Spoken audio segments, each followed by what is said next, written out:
बिस्मिल्लाहिर्रहमानिर्रहीम, अस्सलाम वालेकुम रहमतुल्लाहि व बरकातहू। मेरा नाम अहमद अकील है। आप देख रहे हैं प्रॉपर्टी टीवी। कैसे ज़्यादा कमाएं, माला माल हों, तरक्की करें, वसाइल हासिल करें और माशी तंगी को कैसे ख़त्म करें।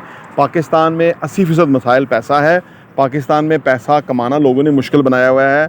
लोग कश्तियों में डूब रहे हैं, मर रहे हैं, बुरी सूरत हाल है।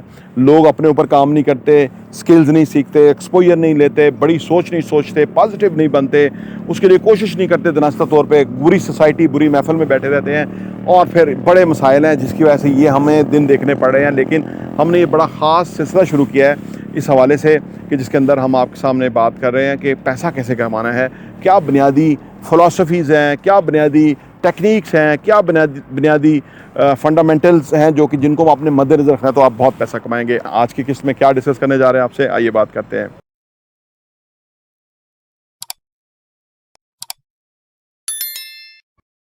Welcome back. देखिए जी, अगर आप बहुत ज़्यादा पैसा कमाना चाहते हैं ना तो रिस्क लेना सीखिए।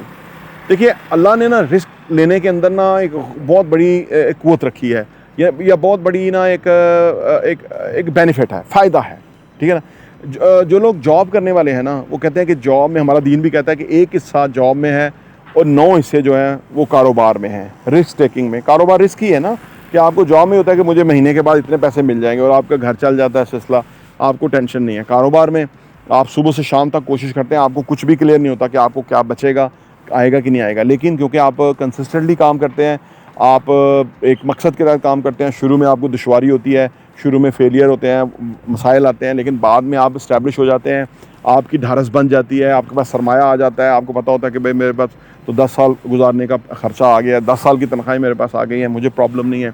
इस तरह आप और आगे बढ़ जाते हैं, रिस्क लेते रहते हैं। आप कहते हैं मेरे पास 10 साल का अखराजात ही पड़े हुए हैं, अगर मैं 5 साल को इन्वेस्ट कर दूँ और उस पर रिस्क ले लूँ तो वो हो सकता है अगले 20 साल के लिए मेरे पास पैसा हो जाए और मेरे पास और वसाइल आ जाए। तो आपका सोचने का अंदाज़ बदल जाता है। कहाँ आप टाइम बेचते थे और पैसा कमाते थे, कहाँ आप जो है अपनी सोच के मुताबिक कोई फ़ैसला करते हैं और उसके बाद आप कमाते हैं, हाँ जी, तो ज़्यादा कमाते हैं। तो इसलिए ये एक बैरियर सा है कि यानी दुनिया में बहुत ज़्यादा लोग जो हैं वो जॉब के अंदर ही रहते हैं। पाकिस्तान में भी आप देखें ना कि लाखों तो सरकारी मुलाजमीन हैं, तो फिर उसके बाद करोड़ों जो है वो प्राइवेट मुलाजमीन है, ये वो। लेकिन वो लोग किसी काम में नहीं है, ना वो कोई प्रोडक्ट बनाते हैं, ना कोई सर्विस डिलीवर करते हैं, ना वो कोई उनका कारोबार है, ना वो कोई रिस्क लेते हैं, ना क्योंकि वो रिस्क लेते ही नहीं हैं।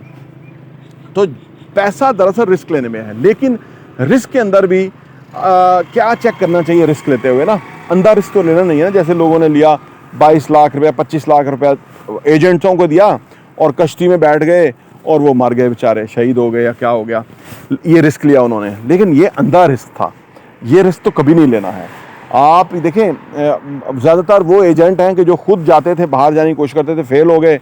अब उन्होंने लोगों को वो जो उनको जो धोखा हुआ था लोगों को देना शुरू कर दिया। हमारे मुल्क में अनफॉर्चुनेटली ऐसा ही है, लोग अपनी आखिरत को देखते ही नहीं हैं और वो कहाँ से कहाँ मासूमों को फंसा देते हैं। लेकिन मासूमों को चाहिए कि वो प्रॉपर्टी विजन टीवी सब्सक्राइब कर लें, घंटी का बटन प्रेस कर लें, सो दैट कि उनको ये इन्फॉर्मेशन मिलनी चाहिए। ये जो आप ज़्यादातर फारग की इन्फॉर्मेशन लेते रहते हैं ना, हमें सियासतदानों का कि शहबाज शरीफ ने ये कर दिया, भाई 75 साल से इनको देखते आ रहे हैं, इन्होंने कुछ खुद का सिर नहीं किया, इन्होंने ना इन्होंने कुछ करना है, ना इनका कोई मकसद और मंशा है।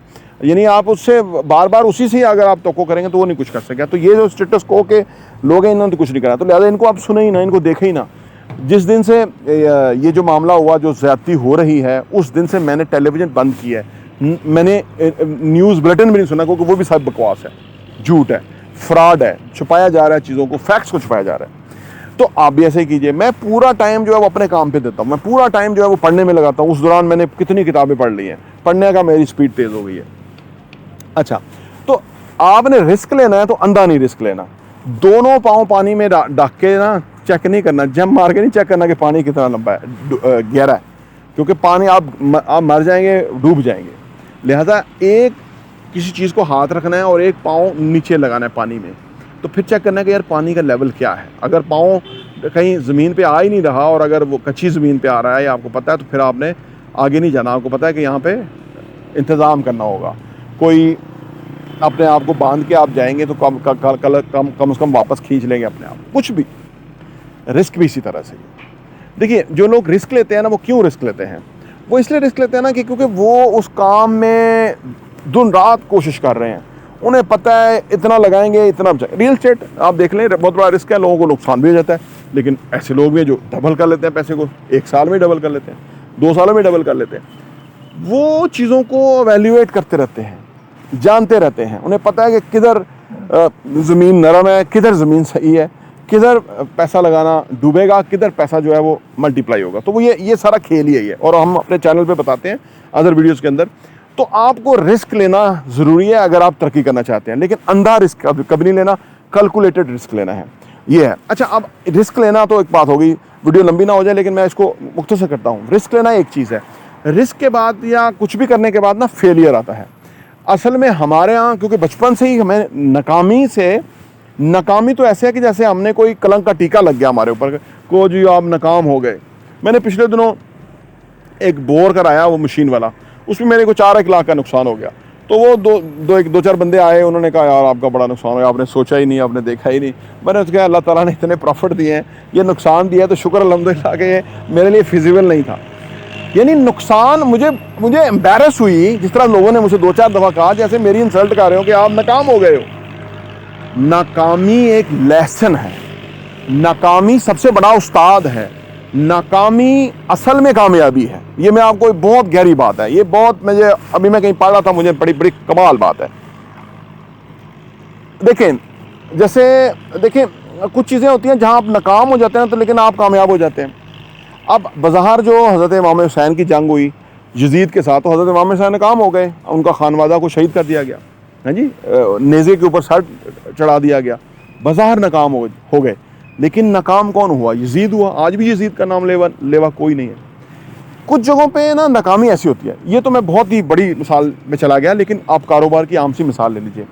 अगर कोई बच्चा है, वो इनिशियली बिजनेस में आता है, वो काम करता है, इन्वेस्टमेंट करता है, उसको फ़ायदा हो रहा है, वो एकदम जो है ना, अब क्या हुआ कि फ़ायदा तो हो रहा है, लेकिन उसने नाकामी का मज़ा नहीं चखा।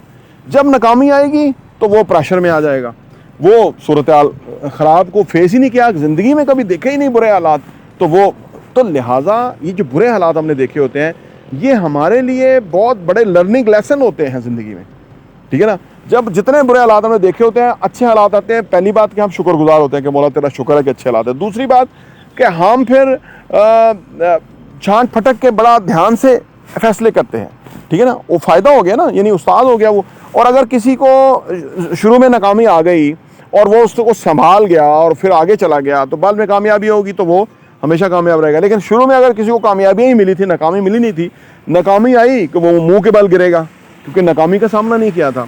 तो लिहाजा नाकामी इस सेंस में बेहतर है कि जबकि आपको इसका बहुत बड़ा। और दूसरी बात, जो बहुत ग्रेट्स हैं ना दुनिया के, जो इन्वेंशन करने वाले हैं, जो बहुत बड़े बड़े कारनामे समझाने हैं, वो कहते हैं कि नाकामी लफ्ज़ कोई चीज़ नहीं है। वो कहते हैं कि या तो मैं सीखता हूँ या मैं जीता हूँ।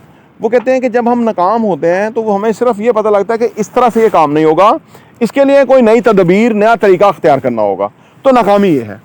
तो आप देखिए, अब आप नाकामी को आप किस तरह से हैंडल करते हैं या किस तरह से सोचते हैं, किस तरह से लेते हैं, ये आप पे डिपेंड करता है। ये चीज़ें हैं जो कि आपको ज़िंदगी में बहुत आगे लेके जाएंगी।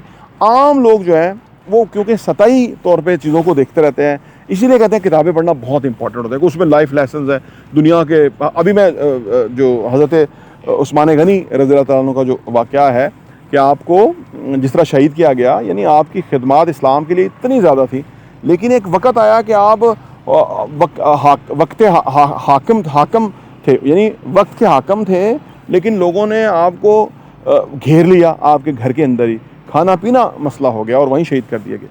तो बात यह है कि अर्ज़ करने का मतलब ये है कि ये जब हम इन लेसन्स को हमने सीखा, समझा होता है, परखा होता है, जाना होता है, तो हमें ज़माने की हकीकतों का पता होता है कि जो इतने बड़े अल्लाह ताला के हुक्म के ऊपर चलने वाले थे, एक महफ़िल में जो है 950 ऊँट जो है वो इस्लाम की राह पे खर्च करने वाले थे, उनके साथ क्या सलूक किया गया। और मुसलमान भी वहीं थे और वो जो मुनाफिकीन थे वो टोला किस तरह से उनके आके हावी हो गया।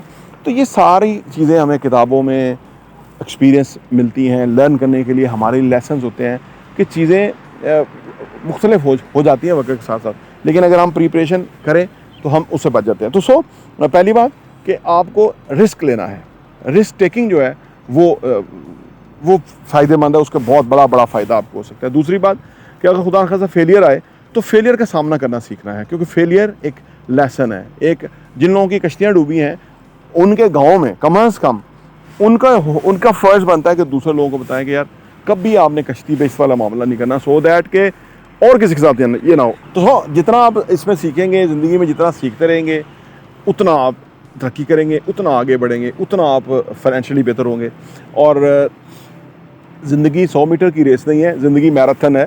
अगर आपका वक्त ज़ाया हो गया, अभी आप कहीं नहीं पहुंच सके, आप बहुत कामयाब नहीं हैं, वसाइल नहीं है, फ़र्क नहीं पड़ता, आप अगले 2, 4, 5, 10 सालों के अंदर ही मुख्तलिफ हो सकते हैं, आप दूसरों लोगों से आगे बढ़ जाते हैं। अब इस पर डिपेंड करेगा कि आपके अंदर हंगर कितनी है, ख्वाहिश कितनी है, जज्बा, जोश, जुनून कितना है, ताकि आप आगे बढ़ जाएं।